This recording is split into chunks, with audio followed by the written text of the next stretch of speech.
Hello students, so today I am going to discuss about structure of atom. Now before structure of atom we have already learned that atom is made up of subatomic particles or fundamental particles. What are those fundamental particles? Electrons, protons and neutrons.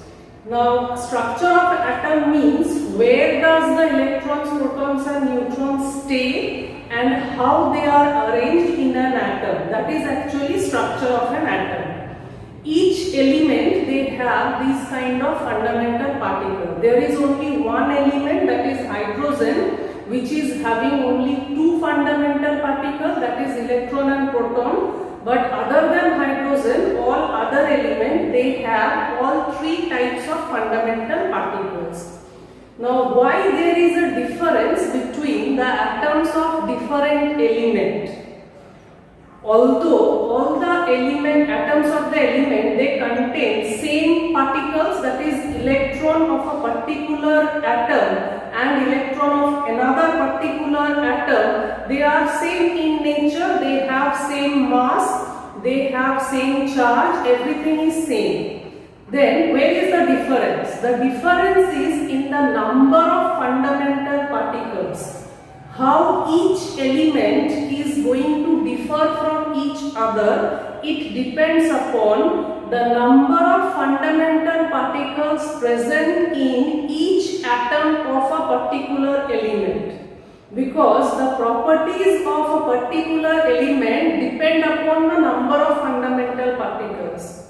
Chemical property generally depend upon the number of electrons and physical property depend upon the mass of the atom of an element. And we already know that mass of an element of an atom is due to the presence of proton and neutron in a particular atom. They only give you the mass of an atom, but electron is negligible in mass. We don't consider the mass of an electron while considering the mass of a particular atom. Now there are various atomic structures defined by various scientists, but those were having some difficulties, so I am not going through all those models.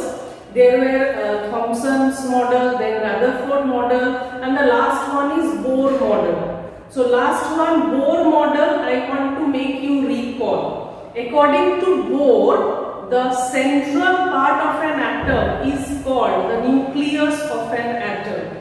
Nucleus is surrounded by electrons in various parts.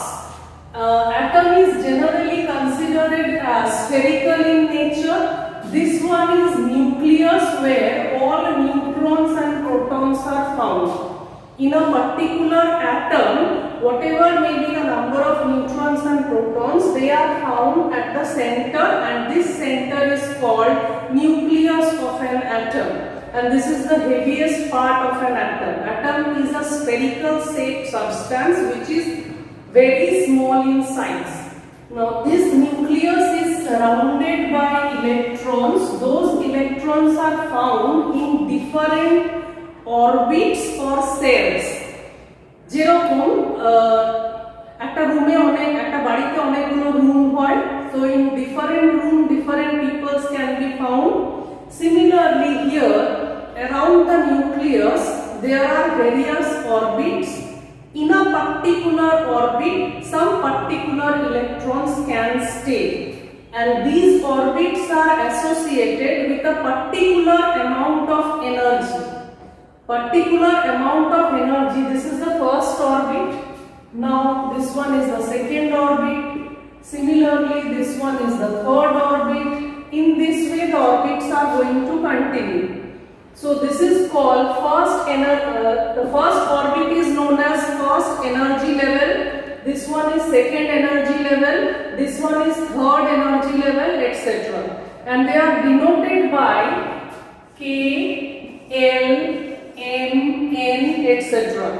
Name of this orbit is K, this one is L, this one is M, next one is L, etc. Bohr told us that around the nucleus these orbits are present.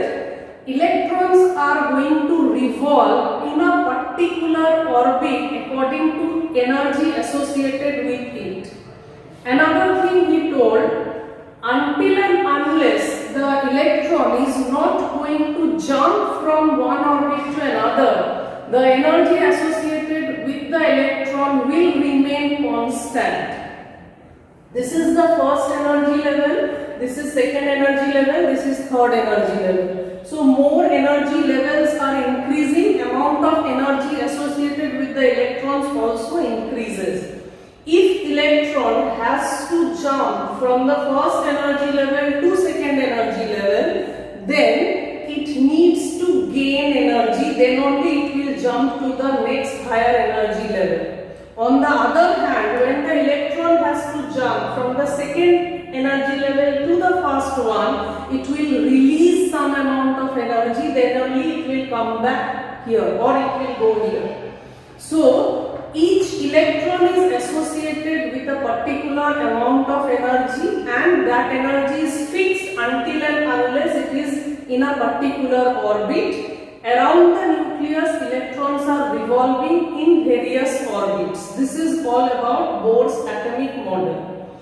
Now the question is the confusion in students that how can we decide how many electrons will be in a particular orbit? How many electrons will stay in a particular orbit? What is the condition? For that you have to learn a rule that is called Bohr-Bury rule. Okay, it is B-U-R-R-Y, I hope so. So Bohr-Bury rule, this rule you have to learn to know that in which orbit how many electrons will stay. To understand the structure of an orbit, this rule has to be followed. According to this rule, the maximum number of electrons that can stay in a particular orbit, maximum number of electrons which can stay in a particular orbit is given by the formula, is calculated by 2n square. Using this rule, I will find out that how many maximum number of electron can stay in a particular orbit. N means number of orbit, K means n is 1, L means n is 2, M means n is 3. Okay? So n equal to 1, what is the number of electron which can stay in this orbit? 2 into 1 square, that means 2 electrons. This is your K cell. Similarly, L means n equal to 2, so 2 into 2 square, that is 2 into 4, so this is 8. Okay? Next is n equal to 3, 2 into 3 square, that means 2 into 9, that is 8. So in this way I can find out the maximum number of electron which can stay in a particular orbit. Okay, this is the first rule. But there are other rules also. 4 rules are there to find out.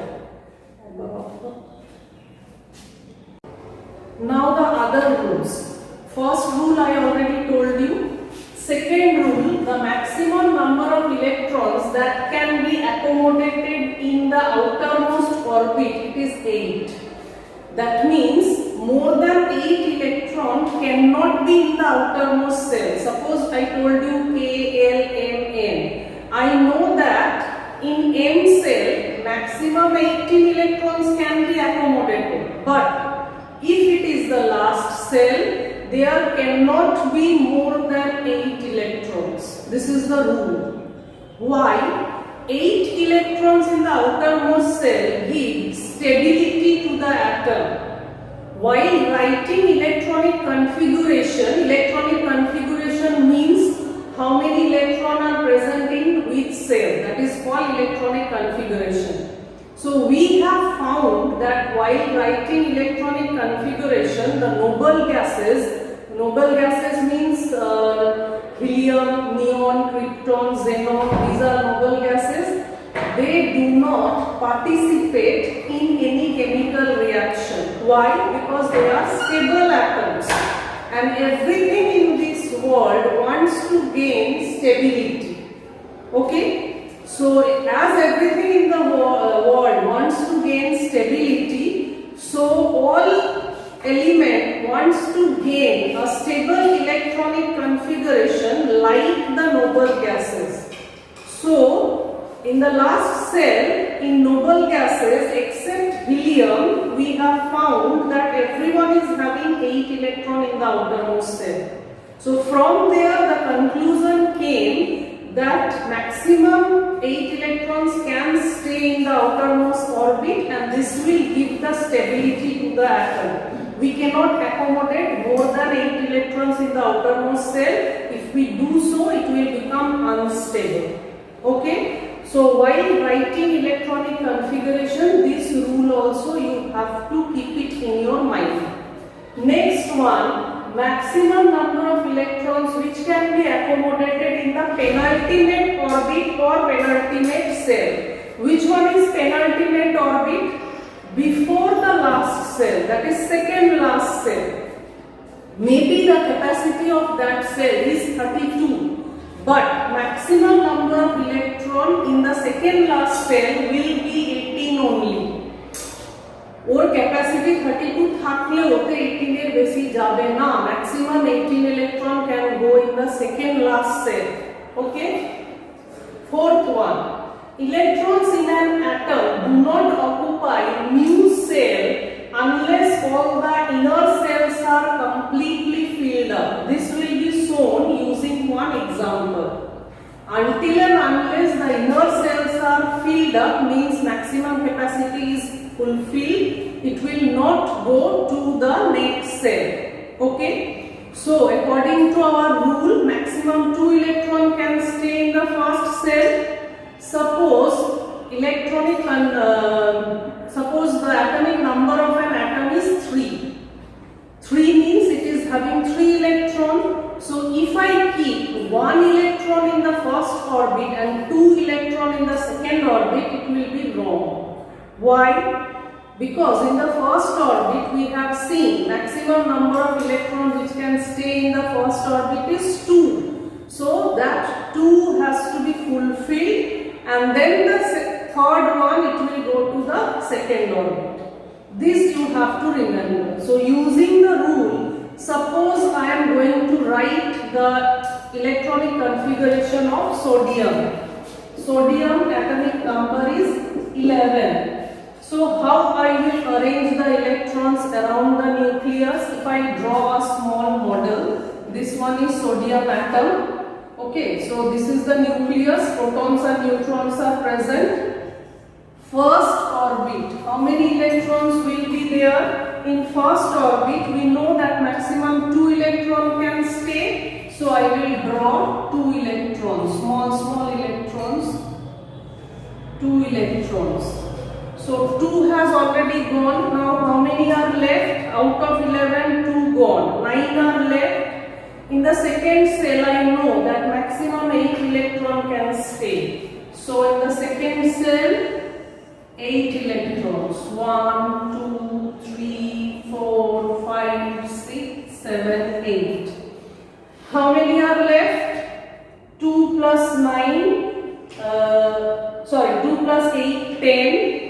Total was 11, so only 1 electron is left. That will go in the third cell.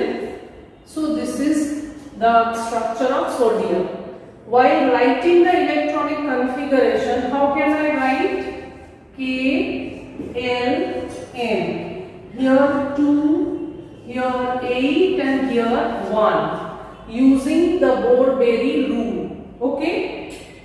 Another example I am taking. Where I can say you that in the penultimate cell there cannot be more than 18 electron. This rule has to be fulfilled and other rules also. in class 9 and 10 up to atomic number 20 only you have to learn. Later in higher classes you have to learn the other rules also. Suppose atomic number of an element is 20.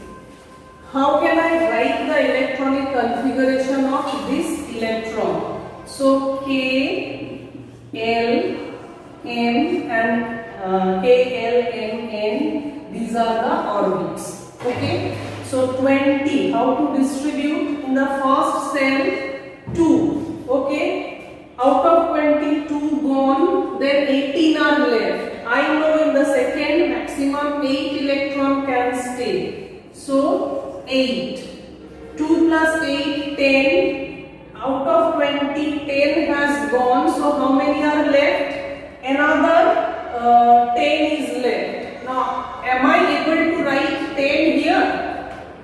According to my rule, I know the maximum capacity of this cell is 18. So, may I write here 10? No. Because in the Bohr-Berry rule, we have also learned that last cell cannot have more than 8 electrons. So, if I write 10 here, it will be against the rule. So, what I will do? I will write 8 here. Now, how many are left? 18 completed. Out of 20, 2 are left. So, that 2 will be in the last cell. This is very important to be understood. As it was 20, in the first cell 2 electrons, second cell 8 electron, third cell I cannot write 10 because I know that in the last cell there cannot be more than 8 electrons. So I have written 8 here and in the last cell it is 2 here. If I write this kind of electronic configuration, then it is correct. Now you may say that these are not having stable electronic configuration. Yes, definitely. These are not having stable electronic configuration. An element may have stable electronic configuration if in the last cell 8 electrons are there, or if it is first cell only, then 2 electrons are there. And for this reason, the elements are going to combine with each other. They will involve in chemical reaction, and then after chemical reaction, they will try to attain a stable electronic configuration. Why the elements are reactive? Some elements are reactive, some are not reactive. The reason is in the electronic configuration we can explain it. As it is having 2 electrons in the outermost cell, so it will have a tendency to lose those 2 electrons to gain stability. And while doing so, it will participate in chemical reaction. If it is going to lose 2 electrons, there must be another atom who will gain those 2 electrons. And in between those 2 elements, there will be chemical reaction. So, stable electronic configuration, attaining stable electronic configuration is the aim of everyone. But single atoms electronic configuration can be written by following the rule in this way. And after that, we will learn about chemical bonding, chemical reaction in the next class. So, I hope I am able to make you understand regarding the topic. Till if you have any difficulties or any problem, you can share it with me.